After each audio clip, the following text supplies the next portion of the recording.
कभी ये 2000 रुपए की तुक नहीं समझ आई। अगर 2000 रुपए, सॉरी सोशल मीडिया पे आपने बहुत सुन लिया होगा, थोड़ा सा आंखें नीचे करके इंसान शर्मिंदा होकर बताता है कि जी आपको 2000 देंगे, उस पर बता भी नहीं है 2000 में क्या क्या कर सकते हो।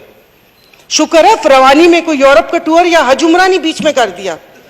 और जो फिल्म इंडस्ट्री पे सब्सिडी दी है आपने, अगर वो हज पर दे देते, क्योंकि हमारे अब्दुल शकूर साहब बहुत ऐसे हाथ लहरा लहरा के मैं वहां पर गई थी, मैं वहां पर गई थी, तो कहां है?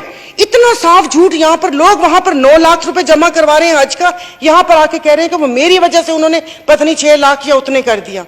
फर्क तो कुछ भी नहीं आया, ये इल्जाम दर इल्जाम। लेकिन एक बात की मुझे खुशी है कि अगली दफा जो 2023 में इलेक्शन होंगे, कोई भी हुकूमत आए, मे भी इनमें से कोई आ जाए, या इल्जाम नहीं लगा सकेंगे एक दूसरे पे कि पिछली हुकूमत, देखिए पिछली हुकूमत में तो ये सारे थे। घप्पा घोटाला, आप कभी कराची आइएगा तो मैं आपको घप्पा घोटाला खिलाऊंगी, फिर आपको समझ आएगा कि वो घप्पा घोटाला है क्या।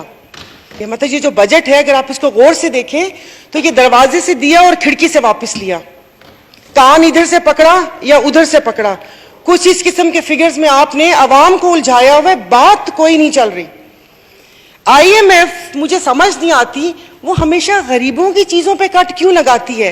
कभी IMF ने ये क्यों नहीं कहा कि आप लोग अपने खर्चे कम करें? IMF ने ये नहीं बोला, मैं किसी एक पर्टिकुलर जमात की बात नहीं कर रही, कि ये जो 10-10, 20-20 बंदे जहाज भरकर आ जाते हो अरमानी और गुची की चीजें पहनकर, ये तुम लोग मांगने किस मुंह से आते हो? मांगने वाले के तो इतने ठाट बाट नहीं होते। ये जो आई एम सॉरी 13 जमातों का एक घप्पा घोटाला बना हुआ है, इनको तो किसी ने नहीं रोका। ये तो आप बैठ के कोई चीज कोई रोकने वाला ही नहीं है। आप लोगों ने तो अल्हम्दुलिल्लाह, आप इदारों की बात करते हैं, इंस्टीट्यूशन की बात करते हैं, बाकी तो छोड़े, आपने तो इस इंस्टीट्यूशन को बेतौकीर कर दिया कि यहां पर आता है कोई एक, वहां पर सहाफी को इक्का दुक्का बैठा हुआ होता है, इसकी कवरेज नहीं होती, लोगों को पता नहीं चलता कि हम लोगों ने उनके लिए क्या बात की है। तालीम की बात करें तो वो तालीम नहीं, तालीम ऐसे कौमें ऐसे थोड़ी बनते हैं कि फ्री के लैपटॉप और आईपैड बांट के, कि ये खाली कुर्सियां जो हम लोगों का मुंह चढ़ा रही होती हैं। मतलब ऐसा कौन सा काम है वो हम लोगों का या आवाम का सामना क्यों नहीं कर सकते?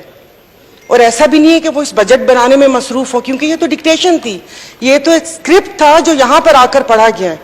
और ये मेरे ख्याल में आखिरी बजट नहीं है, ऐसे 10 बजट और आएंगे, मिनीज, मिडीज, माइक्रो मिनीज, सब बजट आते रहेंगे। तो जनाब स्पीकर, इसमें बहुत सारी ऐसी बातें हैं जो सिर्फ मफरूजों पर कायम है, जो इस बजट के अंदर है, उसका हकीकत से कोई ताल्लुक नहीं है, ना उसका कोई फ्रेमवर्क दिया हुआ है, ना उसकी कोई डिटेल बताई गई है। जैसे अब तो यही कहूंगी कि ये कह रहे हैं कि मुल्क चलाएंगे। इन 70 सालों में हमसे कोई इदारा तो चला नहीं है, मुल्क कैसे चलाएंगे? अपने आप इदारे देख लें, भले वो रेलवे हो, PIA हो, स्टील मिल हो, डिस्कोज हो, कोई भी इदारा उठा के देख लें कि कोई वो एक इदारा जिसको हम अपना वो समझे कि ये एक संगे मील है, ये हम लोगों ने बहुत अच्छे तरीके से चलाया। हर इदारे का तो बुरा हाल किया कि वो पाकिस्तान के लिए यही है कि जिसको भी मिला उसने अपने हिस्से का नोच लिया। खाना तो फिर भी थोड़ा तमीज का लफ्ज है, नोचा गया है ये मेरा पाकिस्तान। और पिछली गवर्नमेंट के ऊपर जितनी भी तनकीद हुई है वही सारे काम इन्होंने किए। तो जनाब स्पीकर, मेरे ख्याल में अभी जो कल एक वजीर साहब का भी बयान आया था, चाय की प्याली एक कर दें, तो मतलब अपने खर्चे क्यों नहीं कम हो सकते? अपना प्रोटोकॉल क्यों नहीं कम हो सकता? जनाब स्पीकर, आप ही सुनने वाले, आप ही को कह रही हूं, क्योंकि ये लस्सी पी हुई है, इन्होंने सही में लस्सी पी हुई है, सोए हुए।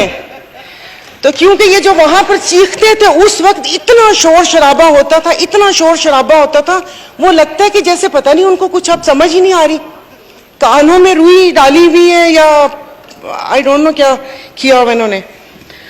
कसम से प्लीज रूलिंग दे, वरना कल मैं यहां पर इश्तिहार गुमशुदगी के यहां पर टैग में लगा दूंगी कि यहां पर ये इसी तरह, मतलब समझ नहीं आती ऐसा कौन सा काम कर रहे। इन कुर्सियों में क्या है कि जो आप इख्तिदार पे आते हैं आपकी गर्दनों में इतने सरिया आ जाते हैं कि आप इंसान को इंसान नहीं समझते।